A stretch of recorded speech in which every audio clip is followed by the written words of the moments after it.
自從我喺 Instagram 見到 Cardini di Misurina 嘅 reel 之後，Dolomites 勁 dramatic 嘅山峰就完全咁 captivate 咗我。你哋都知我有幾中意上山㗎啦，所以呢度一直都係喺我 bucket list 入面嘅。不過好似意大利嘅 Alps 未係喺好多香港人嘅 radar 度。每次我同 friend 講8月我想去意大利行山，佢哋都會問：意大利夏天唔會太熱咩？Dolomites 係意大利東北面嘅一座山脈，因為有好多碳酸鹽岩白雲石，所以中文又叫白雲石山。呢個 UNESCO site 有好多條唔同難度嘅行山路線，仲有好多其他戶外活動玩，例如 paraglide、mountain bike 等等，亦都係影 landscape 嘅天堂。覺得喺呢度2個禮拜都睇唔晒佢 offer 到嘅嘢。介紹一下10個我覺得 Dolomites 最靚嘅地方先。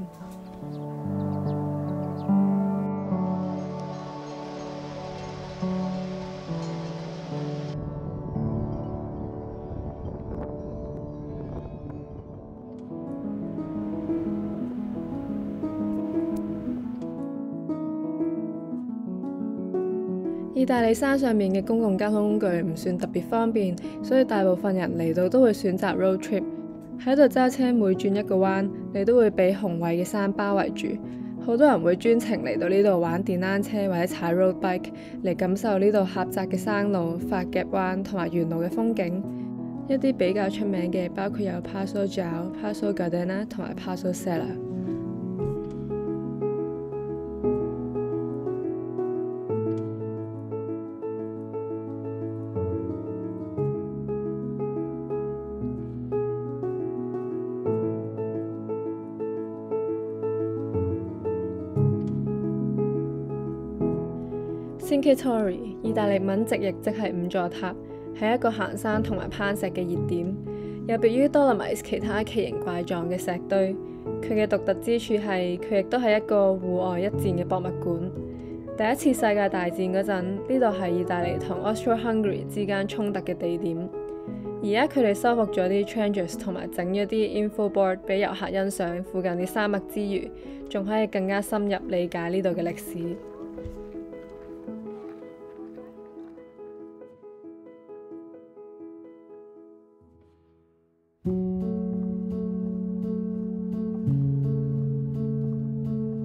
Alpe di Siusi 係歐洲最廣闊嘅高原，喺入面漫步，你會被起伏嘅山丘同埋散佈喺周圍嘅小木屋包圍。睇日出嗰陣，當第一束晨光映照落綿綿嘅小丘，令和暖色調映襯住細長嘅樹影，同我哋喺 Dolomites 睇嘅其他比較 harsh 鋸齒形嘅山勢比，呢度算係一個 dreamy 啲嘅景色。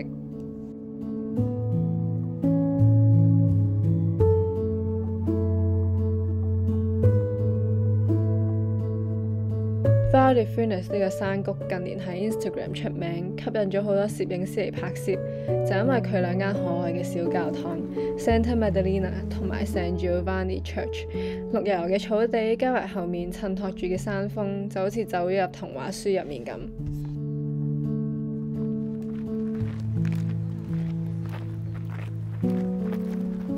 呢個 list 提及過嘅有幾座山峰，其實都係屬於 Prazzolo Nature Park 嘅呢個郊野公園嘅。呢個郊野公園好近附近幾個小鎮，去係幾方便。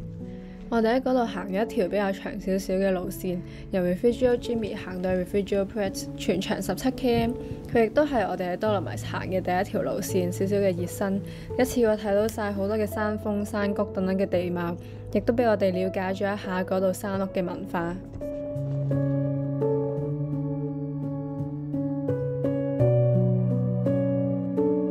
除咗好誇張嘅山勢之外，Dolomites 仲有好多出名嘅 Alpine Lakes， 佢哋俾壯觀嘅山包圍住，風景就好似畫一樣。Lago di Serapis 就係其中一個近年變得熱門嘅景點，以乳白色嘅湖水出名，好多人都會特登嚟打卡。山徑全程需時4個鐘來回，唔算好辛苦，沿途開揚嘅風景完全係值得嘅。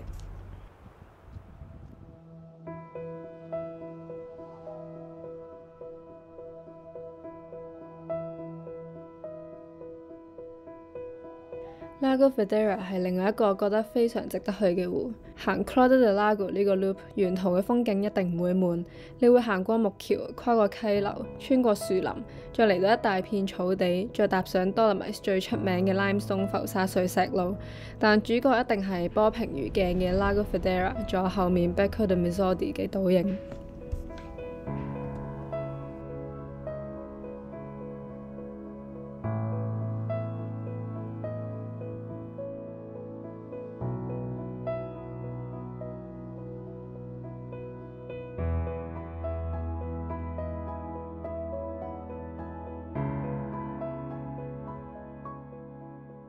Seccheda 又即係刀背山，係多勒米斯入面其中一座最易認嘅山脊，佢亦都係最易登頂嘅景點，淨係搭20分鐘纜車就已經可以見到佢。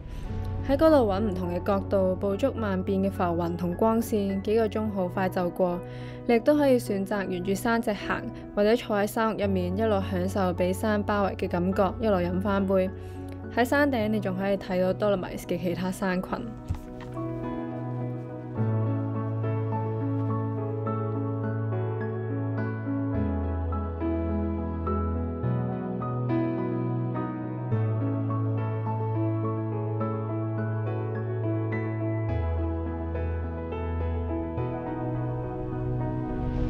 多勒米斯每年都吸引住唔少人嚟玩鐵索攀岩，又即係 Via Ferrata。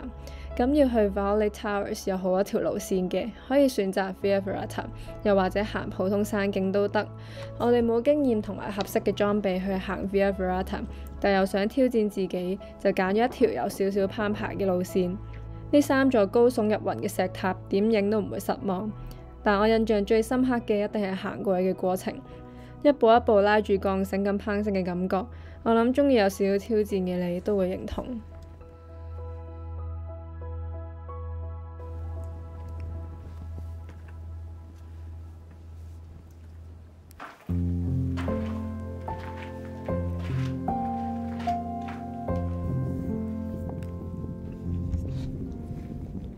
如果去多勒米斯淨係可以做一樣嘢，我會話一定要去呢度最 iconic 嘅 Tresemme di Lavaredo。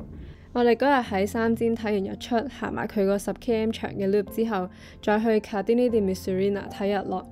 因為呢2條路線嘅起點一樣，令時間安排得好好。我喺上一條片都詳細記錄咗我哋行 Tresemme di Lavaredo 睇日出嘅經歷同心得，未睇嘅可以去睇返。另外，如果想睇到 Cardini di Misurina 嘅鋸齒形嘅山峰，行半個鐘就會去到個 viewpoint。我會話呢度係多勒米斯入面 CP 值最高嘅一個 day hike。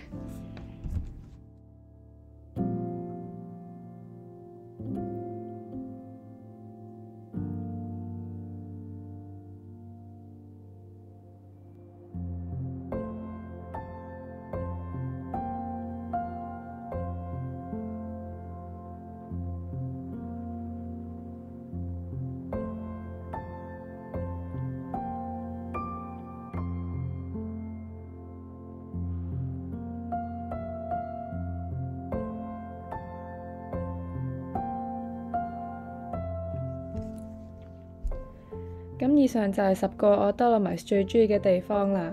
唔知你哋睇完之後有冇邊度覺得吸引嘅呢？下條片終於到大家期待已久嘅冰島啦。咁我哋下條片再見啦，拜拜。